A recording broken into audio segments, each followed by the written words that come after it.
Hindi mabuksan kasi itong ano.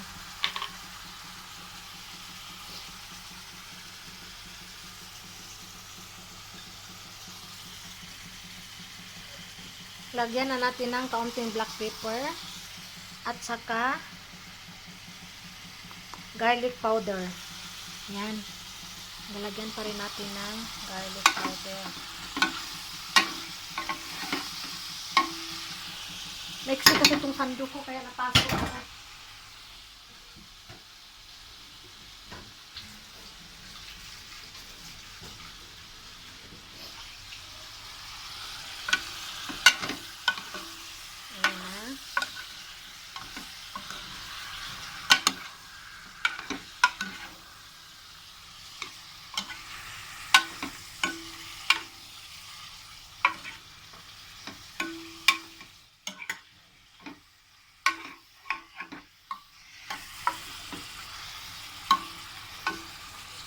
Ilalagay na natin yung sili, guys.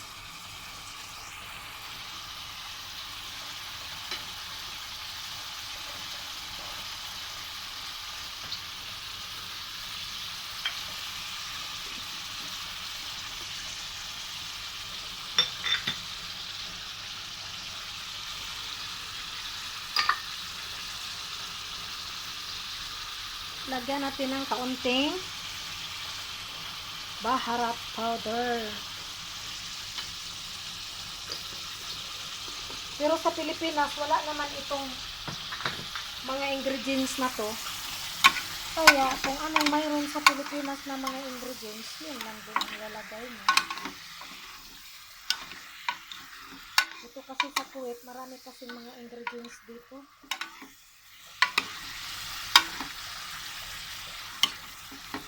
Ayan. Ilalagay ko na yung, alam nyo to, yung itim niya. Kasi ito ang masarap.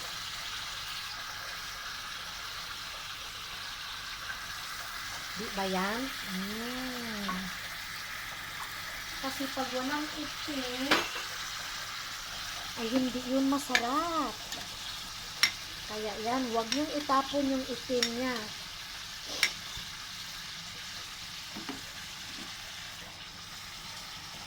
Ayan na. Oh.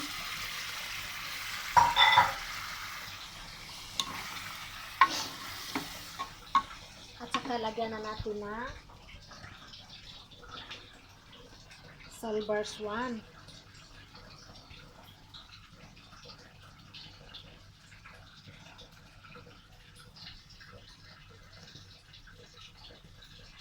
Iubos ko na lang ito.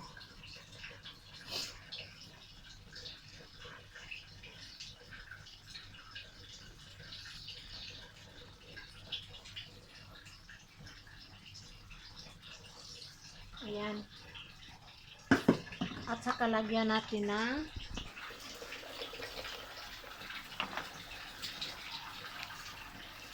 ito, vinegar. Vinegar, ha? Kaunti lang kasi maasim din. Bas, a little vinegar.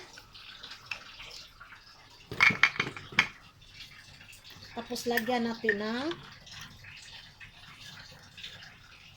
kaunting sugar para naman siya mag sweet and sour.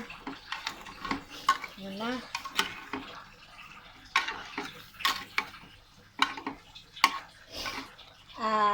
A little hot. If you try to taste this my food, posset, you feel and taste little hot, little sour, little sweet. That's why I call this sweet and sour posset. That's why. Lagyan pa natin ng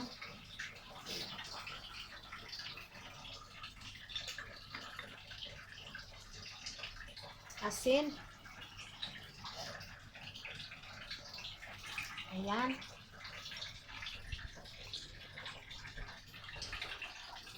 At saka lagyan natin ng magic cube para naman lasa-lasa. Ayan.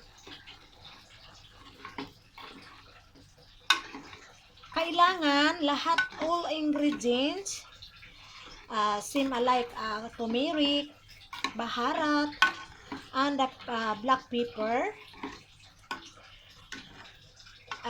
I-mix mo sa onion and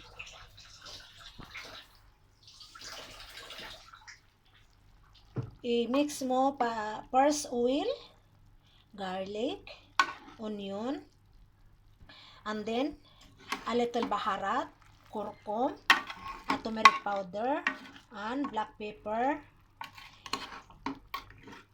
Any what you have ingredients you put after the garlic and onion. Don't put your ingredients at the last because not nice. First oil, after the second is onion and garlic, and then turmeric powder, baharat and cumin or black pepper, any kind of ingredients you put. After you put your posset.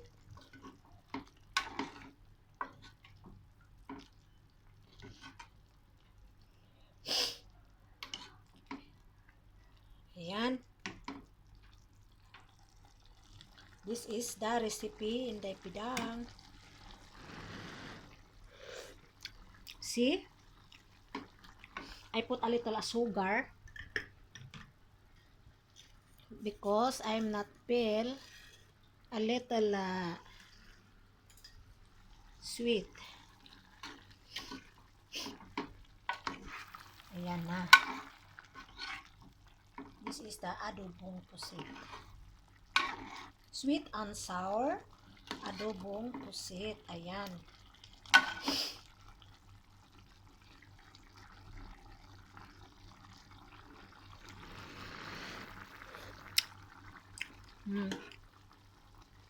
See? The taste is a little hot and sweet and sour. Ayan.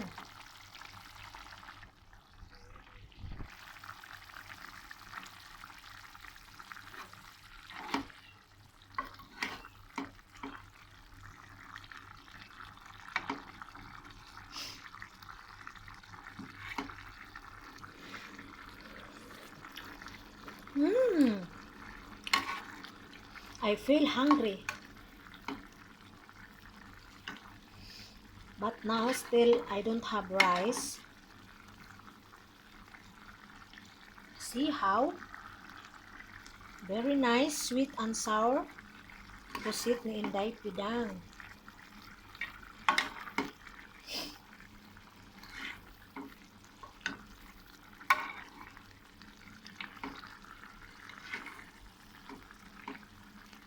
Kasi kung magluluto ka, ganun mo, magluto ka una ang oil at saka sunod mo yung onion at saka sibuya, garlic.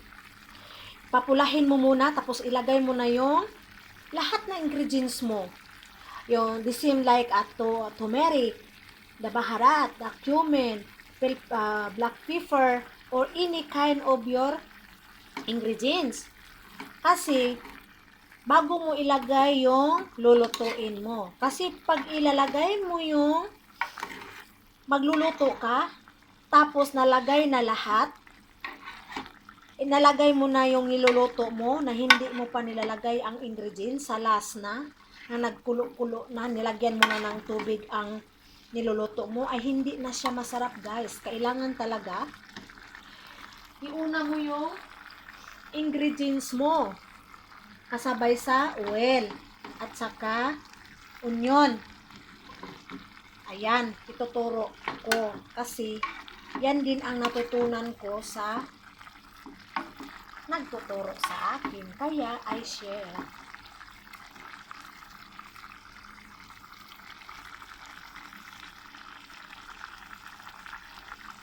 Ayan. I will taste again. Ay, naku, gusto na akong kumain pero wala pa akong kanin, mga langga. Nandyan pa ang...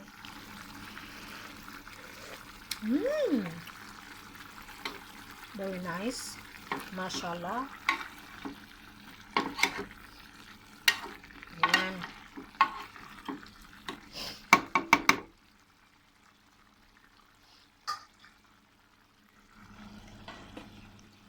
You put a little water, ha? A little water only. Don't put too much.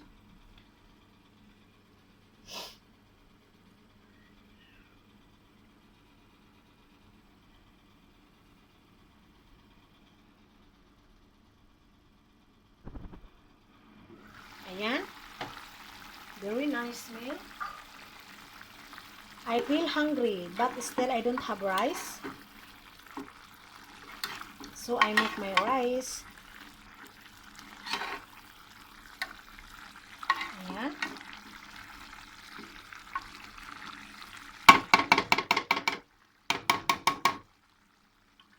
Ang ingay ni Enday Pidang. I will try again.